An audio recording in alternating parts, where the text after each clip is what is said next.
Hello and welcome to June's Bookorama. I'm June Thomas. Do you find yourself holding your head in this odd and ever so slightly uncomfortable position when you're watching talking head portions of documentaries?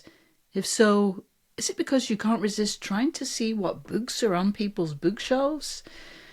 Well, same viewer, same. I am obsessed with the way that people organize their bookshelves. And since we recently moved and mine are in a relatively organized, though not yet fully optimized state, I thought I would show the world how I shelve my books. I don't think that Mr. Dewey would be impressed with my system, but it really does make sense to me. I took some video of my shelves, so I'll talk you through them and then I'll come back with some final thoughts. All right, let's start in my office. I have 3 double bookshelves behind my desk. When we moved from Brooklyn to Britain, the only furniture that we brought with us were a bunch, like a whole bunch of folding bookshelves, a desk and a desk chair, which I think is pretty much all you need to know about this particular household. On the top shelf of the leftmost bookcase are oversized books, mostly art and other big books that don't fit on other shelves. I'm sorry to start in disorder, but such is life.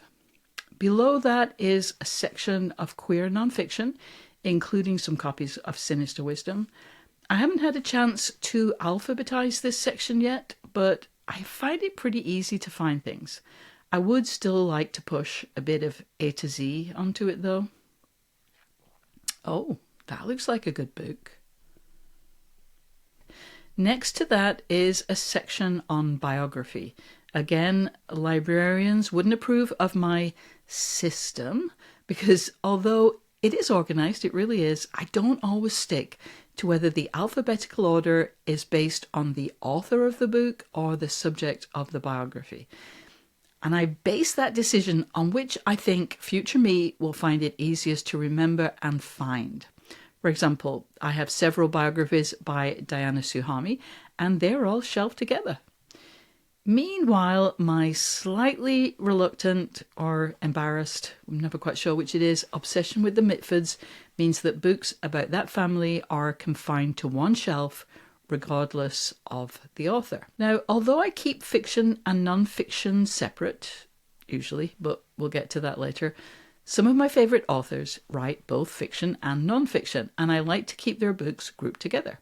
Here are some books by Jackie Kay. I'm pretty sure there are some more hiding somewhere on the shelves, but this is a start. Speaking of exceptions, the middle row where 2 bookshelves meet isn't as tall as the other shelves, so this is the least organised section. For the moment at least, I am basically using it for any books that I can send to this shorter section, whatever their genre or subject matter.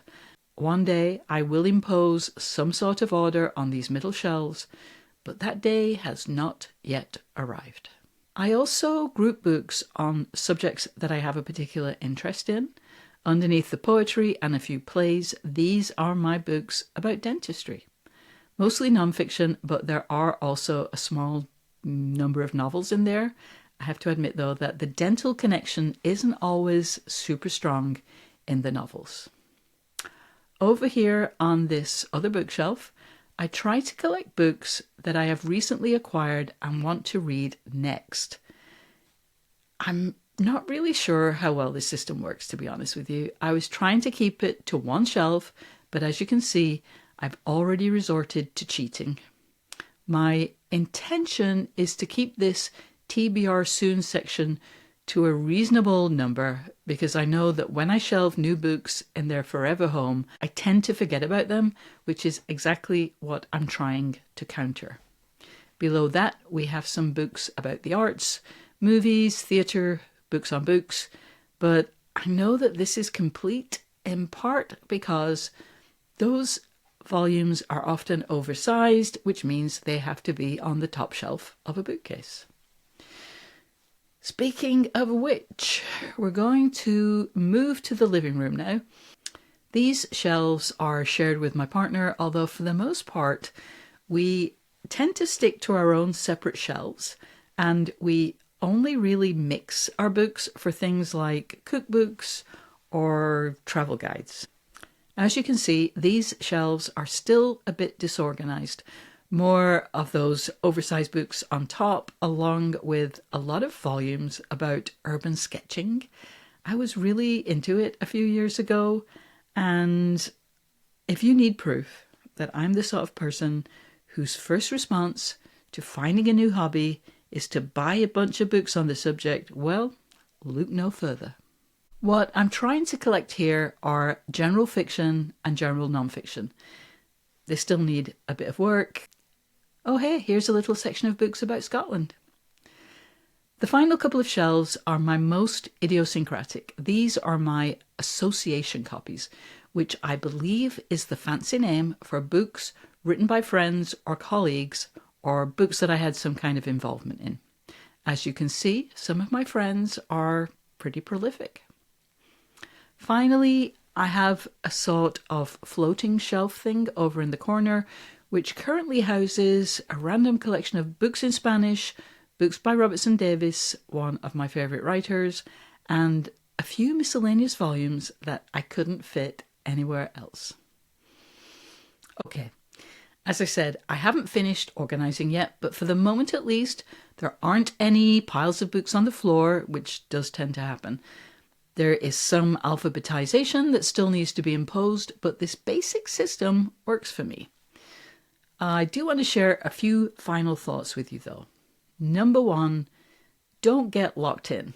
Unless you know for absolute certain that you will never buy any more books on a particular topic, don't imagine that the shelf space is set. The fact is, your carefully curated shelving system might need to be adjusted if a couple of fat volumes need to be squeezed into already full shelves. You'll always be moving things around as you add more books. And number two, although I mentioned that my shelves might offend librarians, you must not fret too much about how other people organise their books. These are your books, your shelves. There's a reason why you're housing these books, and it's almost certainly so that you can refer to them again. The most important thing is that you should be able to find them easily. It is so frustrating to spend time madly searching your shelves for a book when you could just be consulting it. Number three, if that means some odd collections, books about teeth, fiction and non-fiction shelved together, books in different languages shelved next to each other, well, that's okay. Once again, the main consideration is whether you can find things easily. I will admit there are some things that I'm still not quite sure about.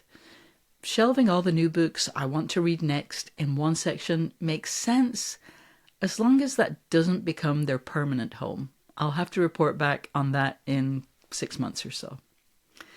The same goes for those oddly sized books. The limited size of my bookshelves means that certain books can only be housed on the top shelf, whether or not they belong there or should be in a completely different category.